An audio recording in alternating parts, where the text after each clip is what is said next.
So the explosion of economic activity we're going to see in this coming century is massive. And some of it, just because of the mechanics of how China, Germany, and Russia are failing, is going to be front loaded. The Ukraine war means that the German industrial model is dying. The Ukraine war plus demographics plus mismanagement means the Chinese model is dying. And Russia, even if they win, is basically fencing itself off from the world. That's a world where the United States is the only power that matters. That's a world in which the United States needs to double the size of its industrial plant just to make the goods that the population has become accustomed to.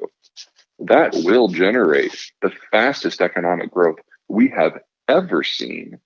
And on the backside of that transition period, our supply chains will be local, they'll be closer to their consumers, they'll have fewer steps, they'll be harder to disrupt, they'll be broadly immune to things that happen in the Eastern Hemisphere. It will employ people that are from this continent and serve people who are from this continent.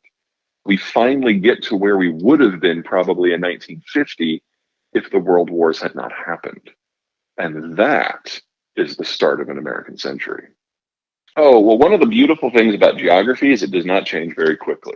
I mean, you're talking under normal circumstances, thousands of years to have an evolution in something that would make a meaningful difference.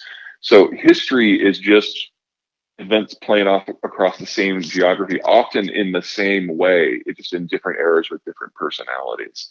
So once you figure out, the mechanics of a region, like how the mountains and the plains and the rivers and the oceans interplay to create the entity that is there, the culture that is there, you can then dial back through history till you get to the beginning. And one of the things I enjoy most, and I try to make this core to most of my work, is telling the story from the very beginning, like, pre-industrial, not just pre-industrial, but pre-sedentary agriculture, to see how, as the technology evolves, our relationship with our geography changes. The geography doesn't change, our relationship changes because all of a sudden we have a new tool. So sedentary agriculture gave rise to certain types of civilizations that then ruled their worlds for not centuries, but millennia. But in time, that gave way to advances in metals, which shifted the geographies that were successful somewhere else. Industrialization and deep water navigation did the same things. And so the story replays, but kind of with a new player. And I just find that entire process fascinating. And a lot of what the book is showing how through these technological ages we got to where we are.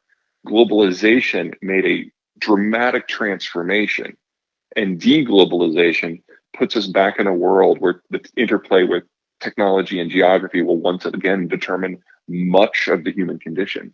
And we're already knee deep in that transition. Yeah, I think you're right. I think we're going to have a lot more of that. So the very concept of mercantilism is that you try to keep the sensitive parts of your economy not just insulated from everybody else.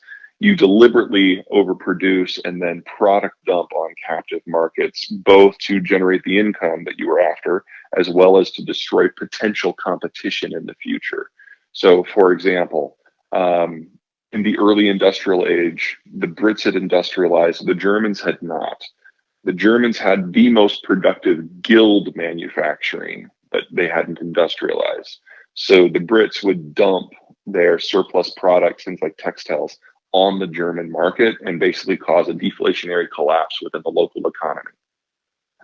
I expect we will see a lot of that from the parts of the world that are more successful moving forward. Unfortunately, the last time the United States did this, we called it dollar diplomacy, and it generated a lot of political destruction in China and earned us a lot of angst and anger throughout Latin America that still exists today. I'm hoping we'll be a little bit less of a prick about it this next time, but I can see the Japanese doing the same thing. The French will absolutely do the same thing. The UN was the UN was useful in two ways. Number one, there's a lot of minutia that needed to be taken care of in order to manage the globalized system, things like mail and international standards. And for that, the UN was actually pretty good. Second, it kept great power competition. It kept the players talking. And in a bipolar world between the Soviets and the Americans, it was useful to force certain conversations into the open So we need sort of a concert of powers negotiating forum. The only one of those we have at the moment is the G7, and those are countries that for most topics are broadly on the same side. We are not going to get a functional successor until the world has settled a little bit. So you're talking about at least 10 years from now when we can see who's going to be around when the dust settles, when the Germans and the Chinese and the Russians are no longer available to play those kinds of roles. I have a difficult time imagining what that sort of structure would look like, because everything else is going to be defined by the relationship with the United States. And the United States probably is not going to see a huge benefit for building an institution that would be expressly designed to limit American options. It would be easier for us to just handle everything within our own institutions and bilateral talks.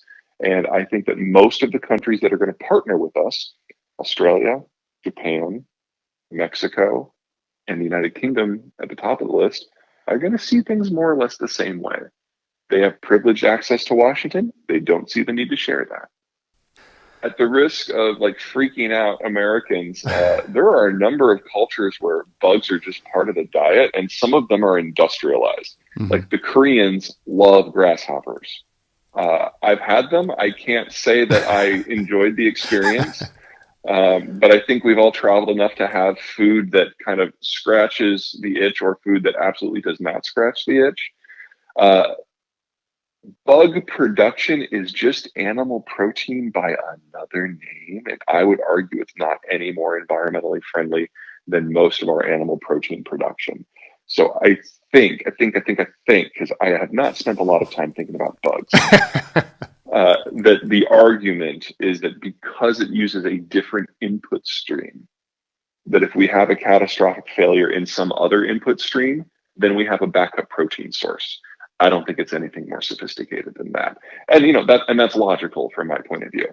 That doesn't mean I'm going to start eating Korean grasshoppers. This is a conversation that we're all going to be having in a few years. 80% of the world's foodstuffs are produced with imported inputs. And if you break down the input stream, you have a choice between either finding something else that is more appropriate to the inputs you can access, or not eating. Now, in the United States, we're going to be fine because we're actually the source of not just the single largest chunk of agricultural production in the world, we're the source of a lot of the inputs too. So we are not going to have to wrestle with this overly, but a lot of the rest of the world, this is going to be part of their new normal.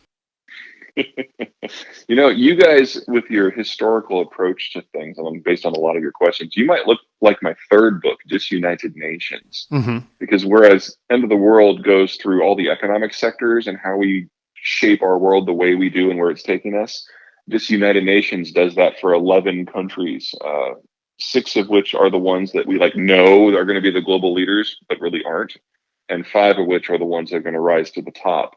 And just like with End of the World, it starts at the very beginning.